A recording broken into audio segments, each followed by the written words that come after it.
بسم الله الرحمن الرحيم الحمد لله رب العالمين والصلاة والسلام على نبينا محمد وعلى آله وأصحابه وسلم تسليما مزيدا ثم أما بعد إخوة الكرام السلام عليكم ورحمة الله وبركاته. Inch'Allah, nous allons aborder un sujet إخوة الكرام aujourd'hui basé sur un hadith qui est rapporté dans Sahih al-Bukhari et qui nous informe d'une chose concernant كل إنسان, tout être humain, toute personne, et cela concernant sa destination finale. Et dans ce hadith, les compagnons ont dit Kunna fi janaza fi Baqi'. Ils étaient donc au cimetière de Baqi' qui était proche donc de Médine. Et lorsqu'ils se sont assis avec le prophète alayhi salatu wassalam et qu'il était en pleine réflexion et que eux regardaient ce qu'il faisait, il avait un bâton et il faisait des traces comme cela sur le sable. Et à un moment, il s'adresse à ses compagnons et il leur dit Ma minkum min ahadin wa ma min nafsi manfusatin illa kutiba makanuha min al-jannati wan nar. Et il dit il n'y a pas une seule personne parmi vous, ou bien il n'y a pas une seule âme sans que il n'a été destiné pour elle, eh bien sa destination finale, à savoir est-ce que c'est une personne qui sera en enfer ou bien c'est une personne qui sera au paradis.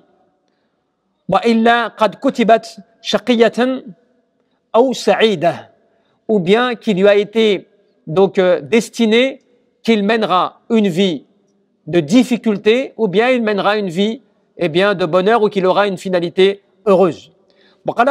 Et un homme a dit Ya Rasulullah, afala نتكل ما يعني على كتابنا وندع العمل. Et donc un des hommes parmi les compagnons s'est étonné, il lui a dit Ya Rasulullah, est-ce que alors dans ces cas-là on ne devrait pas délaisser les choses et nous en référer à ce qui a été destiné pour nous, et dans ces cas-là on n'agit plus, on fait plus d'œuvre, puisque si déjà tout est déjà statué pour nous, si nous avons déjà notre destination finale, pourquoi alors est-ce qu'on doit œuvrer?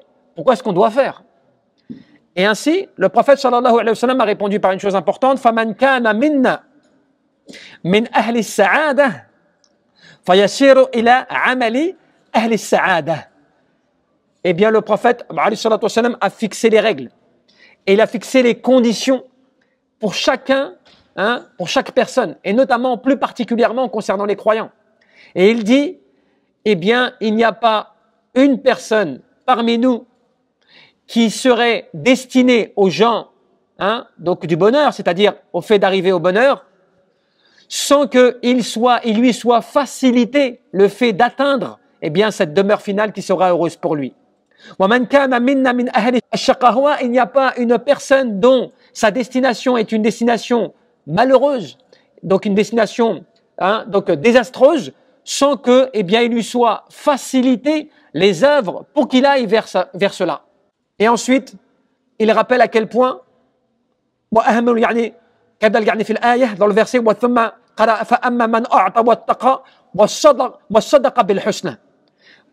Allah subhanahu wa ta'ala nous rappelle dans ce verset, et il nous dit, certes celui qui aura donné, donc c'est-à-dire donné de ce qu'il a, donné de ses obligations qu'il doit donner, et aussi qui aura fait preuve de crainte, de piété, et qui aura reconnu la demeure future donc la demeure du bonheur comme étant une vérité. Donc c'est-à-dire qu'en fait il y croit. Et à cela, ibadallah, vous comprenez qu'il y a des choses qui sont claires. À savoir que chacun d'entre nous, sa destination est déjà faite. On sait déjà ce qu'il en est pour lui auprès d'Allah subhanahu wa ta'ala. La personne en enfer a déjà sa place en enfer. Et la personne qui est destinée pour le paradis a déjà sa place fil jannah. Et donc par rapport à cela, qu'est-ce que cela veut dire? Que la personne, automatiquement, elle ne doit pas, en se basant sur cela, désespérer et se dire moi j'ai plus rien à faire. Imaginons que telle personne est destinée à l'enfer, pourquoi est-ce qu'elle va faire du bien alors? Puisque de toute façon, elle est destinée en enfer. Et si la personne qui fait du bien, pourquoi elle va continuer, puisque de toute façon, elle est déjà prévue aller au paradis? Eh bien non, le prophète, alayhi salatu wa sallam, il te dit dans son hadith, vous devez réaliser les causes, puisque ce sont les causes qui vont vous permettre finalement d'arriver à votre destination, mais surtout, il se peut qu'Allah subhanahu wa ta'ala change la situation vous concernant, puisque on le sait par rapport au qadar, qu'Allah Jalla fi'ala, il peut changer la destination d'une personne. Allah Azza wa Jal, il peut faire en sorte qu'à un moment, eh bien, il va te faciliter des œuvres et des bonnes œuvres pour arriver à ta destination finale. Mais cela, Allah subhanahu wa ta'ala, il le sait déjà avant. C'est-à-dire qu'une personne qui est destinée à être au paradis ou en enfer, Allah subhanahu wa ta'ala sait déjà que cette personne était prédisposée à être soit au paradis, soit en enfer. Par le fait de sa constitution, de comment ce qu'elle est, de comment ce qu'elle réagit. Puisque tu as al-ikhtiyar, tu as le libre choix, toi. Allah Jalla fi'ala, il te montre les deux voies. La voie du bonheur et la voie du malheur. Et ensuite, c'est toi, finalement, qui choisis quand même. Même si Allah subhanahu wa ta'ala a créé tout de toi. Il a créé tes œuvres, il t'a créé toi-même, il a tout créé de toi. Il a tout créé, Allah subhanahu wa ta'ala. Mais, cela fait partie de la sagesse d'Allah Azza wa Jal. Qu'est-ce que cela veut dire encore? Que la personne, ce n'est pas parce qu'elle commet des péchés qu'elle est forcément destinée à être en enfer. L'iyadu billah. Et que la personne qui commet que du bien, eh bien, on n'a pas de garantie qu'à la fin, il mourra sur ça. C'est pour cela que la personne, qu'est-ce que cela veut dire? Elle doit constamment, eh bien, quand bien sûr elle est dans les péchés, se mettre en garde et se repentir et revenir à Allah subhanahu wa ta'ala et ainsi de suite parce qu'elle ne sait pas, en fait, la situation dans laquelle finalement Allah Azza wa Jal va la faire mourir. Donc elle doit craindre la situation. Et c'est surtout un avertissement. Quand tu commets des péchés et que tu es dans les péchés et tu persistes dans les péchés, eh bien tu dois t'inquiéter. Tu dois avoir peur qu'Allah subhanahu wa ta'ala ne t'a pas facilité la voie au péché par rapport à cette destination finale. Tu vois, c'est cela le danger. Et aussi quand tu fais du bien, eh bien en réalité, quand tu fais du bien, tu dois pas te dire oui, alhamdoulilah, je fais du bien, je fais du khair, mashallah, dans ma vie, je fais mes prières, je suis quelqu'un de modèle, donc je vois que alhamdoulilah, Allah Azza wa Jalla me veut du bien. Mais il se peut qu'Allah subhanahu wa ta'ala, il va t'éprouver. C'est-à-dire que tu es dans le bien, et à un moment, Allah subhanahu wa ta'ala peut te faire dévier du bien. Cela à cause de toi, de tes intentions. À cause de quoi? De tes intentions. À cause de tes objectifs. À cause de comment tu adores Allah subhanahu wa ta'ala. Et c'est pour cela que l'invocation ad-du'a, matalan, eh bien c'est quelque chose qui peut changer ton qadar. Il n'y a pas une chose qui peut changer le qadar ou le qada si ce n'est l'invocation. Une chose que Allah Azza wa Jalla aurait destinée pour toi, Allah va la changer grâce au fait que tu l'as invoqué par exemple. Tu vois? Donc c'est pour dire que l'adorateur d'Allah subhanahu wa ta'ala, il doit faire al-asbab, les causes. Les causes, c'est que je dois faire mes prières pour qu'Allah Azza wa Jalla, il accepte mes œuvres. Je dois me soumettre à Allah, je dois adorer Allah Azza wa Jalla seul. Je dois faire du bien, je dois donner mes aumônes. Je dois croire au jour de la résurrection. En fait, je dois croire arkan al-islam, wa arkan al-iman, à tous ces piliers-là, parce que cela m'est obligatoire pour arriver à une bonne fin. Mais ensuite, on ne sait pas ce qu'il en est de la fin. Mais Allah Azza wa Jalla n'est pas injuste. Celui qui a fait du bien et qui cherche à faire le bien, et qui s'efforce à faire le bien, eh bien, cette personne-là, Allah Azza wa Jalla forcément va la récompenser. Et c'est un exemple plus concret. Parce que ça ne répond pas encore complètement à la bonne compréhension du sujet. Par exemple, tu as des gens qui disent, voilà, moi, je vis dans une famille où personne adore Allah subhanahu wa ta'ala. Moi, je suis tout seul, c'est très difficile pour moi. Je suis pas aidé, c'est compliqué, et ainsi de suite. Pareil, une autre personne pourrait te dire, moi, je vis dans un contexte où c'est pas facile de pratiquer l'islam. C'est très difficile. Donc, à chaque fois, je suis éprouvé par les tentations, les choses comme cela. Donc c'est difficile d'être bon. Eh bien, tu vois, là, on doit craindre Allah subhanahu wa ta'ala. Allah, il t'a mis dans un contexte qui est difficile. Soit dans la famille, soit là où tu vis, et ainsi de suite.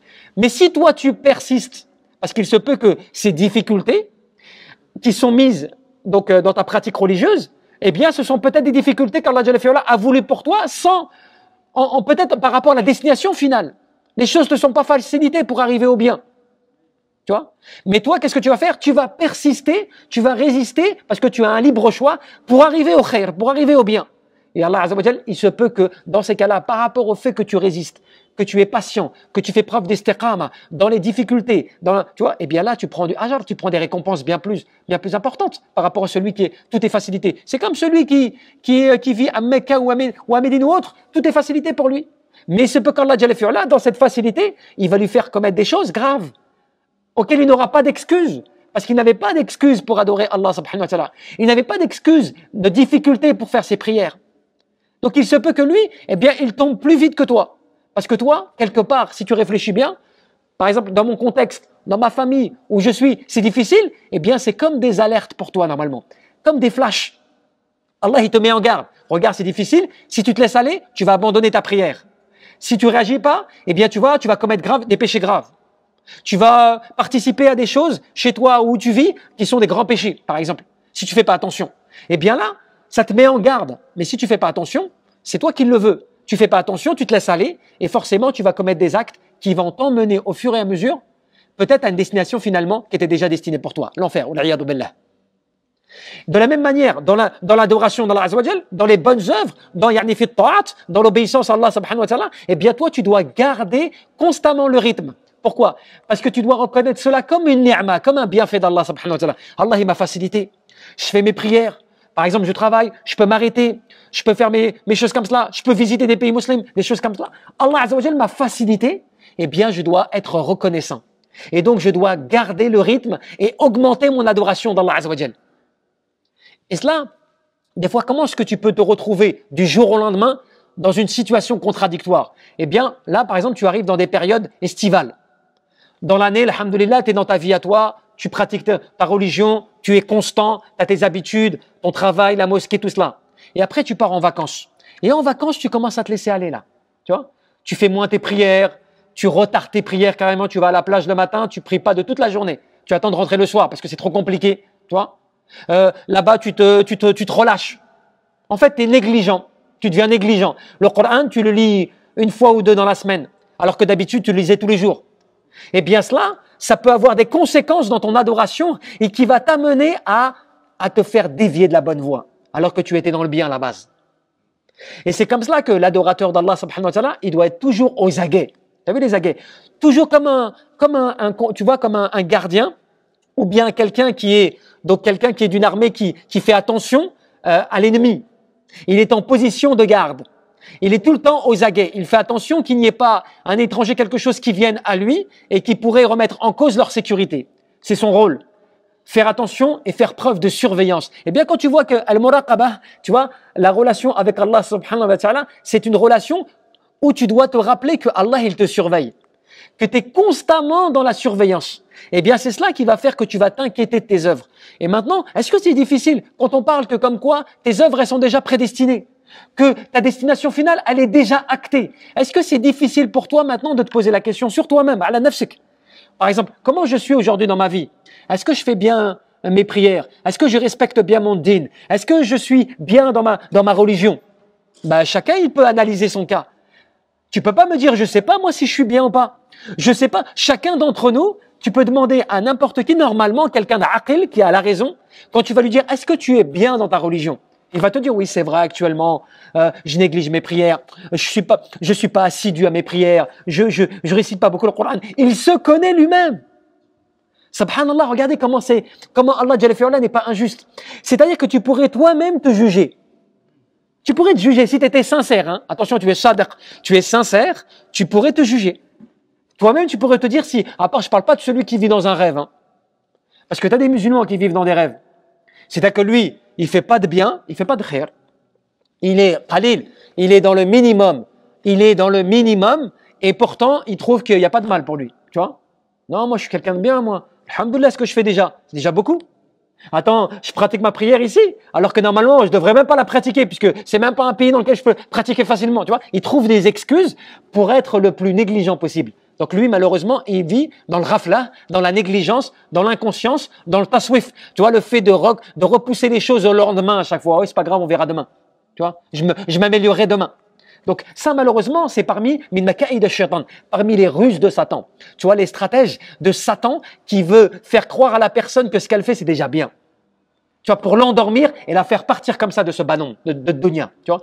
Mais la personne, alhamdoulilah, tu vois, al-kayyis, tu vois, l'intelligent, al-aqil, celui qui raisonne. Comme le professeur l'a mentionné dans le hadith, c'est celui qui va s'analyser et qui va voir ses propres défauts. Et qui va regarder, est-ce que Allah subhanahu wa ta'ala, ça il faut se poser la question là maintenant. Il est pour cela en fait le rappel. Est-ce que quand tu vas rentrer chez toi, tu vas te poser la question, est-ce que Allah subhanahu wa ta'ala m'a facilité les œuvres au bien ou pas? Ou est-ce que je fais partie de ceux à qui Allah a facilité les œuvres au mal? Franchement, c'est cela la question, qui est une question très très importante. Est-ce que dans ta vie, Allah Azza wa Jal t'a facilité les œuvres pour faire le bien? Par exemple, si tu es assidu à tes prières, tu es souvent à la mosquée, tu récites le Coran, tu fais tes invocations du matin, du soir, bref, tu vois que tu as une vie quand même, alhamdoulilah, tu es multazim, que tu es quelqu'un d'engagé dans ta religion, eh bien tu peux considérer Rabbama que Allah Azza wa Jal, il t'a facilité tu vois, l'adoration. Mais si tu vois que tu es négligent dans tes prières, tu lis peu le Coran, tu fais pas tes invocations, voire tu les oublies à chaque fois, tu es loin du Coran, tu es loin d'Allah subhanahu wa ta'ala dans ta religion, eh bien là tu peux t'inquiéter de te dire, est-ce que Allah subhanahu wa ta'ala ne m'a pas rendu les œuvres difficiles? Et qui dit difficile, faut que j'ai peur que je ne sois pas de ceux à qui Allah subhanahu wa ta'ala a rendu les actes, les péchés faciles. C'est-à-dire que je me plais dans le fait de faire du mal. Ou bien d'être négligent, donc de commettre des péchés, soit contre moi-même, soit contre les gens. C'est normal pour moi. Je vis avec cela. Ça ne m'inquiète pas plus que cela. Hein? Tu vois, craignez Allah et que chaque âme voit bien ce qu'elle a préparé pour demain. Tu vois? Et donc ça, c'est le fait que tu vas revenir à Allah subhanahu wa ta'ala avec réflexion, avec intelligence, et tu vas comprendre que oui, chacun d'entre nous a déjà sa place destinée. Chacun d'entre nous a déjà sa place d'acté. Chacun d'entre nous, notre place est déjà légiférée par rapport à la fin de l'au-delà. Le paradis ou l'enfer. Mais ça n'empêche que tu dois faire les œuvres et tu dois faire le maximum. Et tu vois bien qu'il y a des gens à qui Allah subhanahu wa ta'ala a éloigné complètement du bien. Il les a carrément écartés, au point même que même quand tu leur sers le bien sur un plateau, ils ne l'acceptent pas. Ils le refusent. Eh bien, tu vois que Allah subhanahu wa ta'ala, il se peut pour ces personnes-là, il a destiné que ces gens-là, il ne soit que simple pour eux de commettre les péchés et de désobéir. Tu vois? Mais celui qui commet des bonnes œuvres, des bonnes actions, qui craint Allah subhanahu wa ta'ala, qui revient à Allah azza wa jal, qui s'inquiète de son sort, qui se pose des questions, qui essaie d'augmenter son adoration d'Allah subhanahu wa ta'ala, eh bien lui on peut dire quand même qu'il y a des alamat, il y a des signes du bien.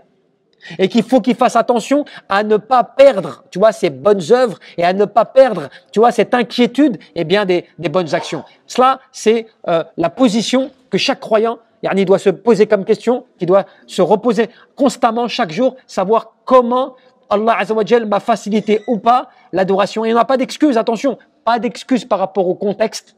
Et pas d'excuse par rapport à dans le contexte dans lequel tu pratiques. Parce que quand tu commences à dire « oui, c'est le contexte qui m'est pas favorable » ou « je vis dans une famille, c'est difficile de pratiquer », tu sais ce que tu es en train de dire là? Tu es en train de dire que Allah subhanahu wa ta'ala t'a mis une charge que tu ne peux pas supporter. Ou bien il t'a mis une condition que tu ne peux pas supporter. Ce qui n'est pas possible.